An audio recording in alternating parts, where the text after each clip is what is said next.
Hi guys, when you think of political commentary, Rod Stewart, the singer, doesn't automatically spring to mind. But that didn't stop Sky News from inviting him onto their show, where they spoke about the current crisis of honesty facing the Conservative Party, or Boris Johnson in particular.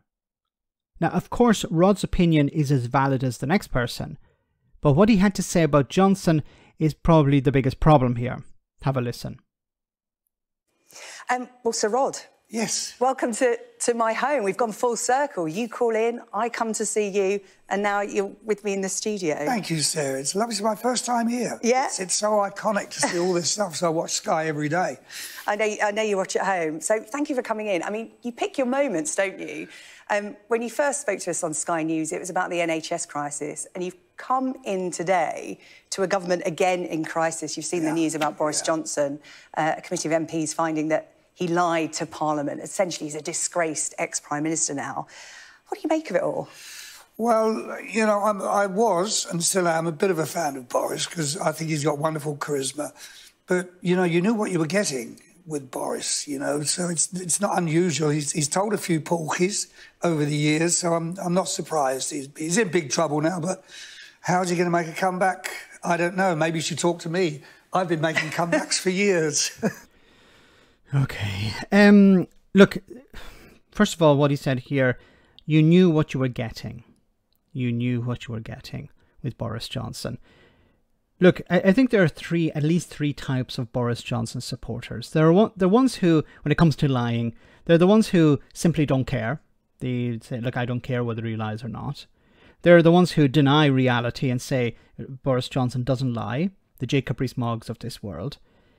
But there is another section of society, and this is really where the core support of Boris Johnson, I think, remains, is, yeah, you knew what you were getting into. You knew he was a liar, but we were going to vote for him anyway. Like, why would you vote for somebody who you understood to be a liar? I think the only way of justifying that would be the belief that, well, he wasn't going to lie to me. So he lied to the newspaper that he was working for and he was fired over that. He lied when he was a member of Parliament. He lied when he was Mayor of London. He lied when he was Prime Minister. And he's been continuing to lie ever since that.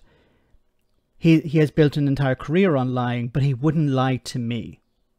And I think this was part of the Get Brexit Done as well. Yeah, we know Boris Johnson's a liar, but he promises to get Brexit done. So I'll believe him when he says he'll get Brexit done. Of course, Brexit won't be done until the UK rejoins the EU. So Brexit is not done. It's not going to be done for some time. But it's once again, this idea, I believe this is what was going through people's minds when they voted for Johnson in 2019. Well, he won't lie to me. He'll lie to everyone else. He lied to his wife. He'll instruct Jacob Rees-Mogg to lie to the Queen. He'll lie to Parliament. He'll lie to the public, but he won't lie to me. I want Brexit done. Boris Johnson said he'll do it. Then I believe him. I don't know how people hold those positions in their head. How you can hold a position that, yes, he's a pathological, compulsive liar, but I believe him when he says this. It has to come down to, I believe him because I want to, not that I actually do. Now, does Boris Johnson have charisma? Yes, he does.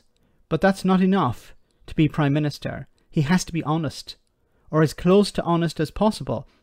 One thing is to say, look, we want to achieve X, but then the situation changes and you can't achieve X. Then be honest with the public. So we wanted to achieve this, but there were obstacles in the way. Things happened. Johnson lied. He knew he was lying. He knew he wasn't going to build 40 new hospitals. He knew he wasn't going to hire 40,000 new nurses. He knew he wasn't going to hire 21,000 or 20,000 police officers or whatever it was. He knew these things as he was telling them. But for some people, they still hold on to this belief that, well, he wasn't lying to me. Or maybe they have realized this.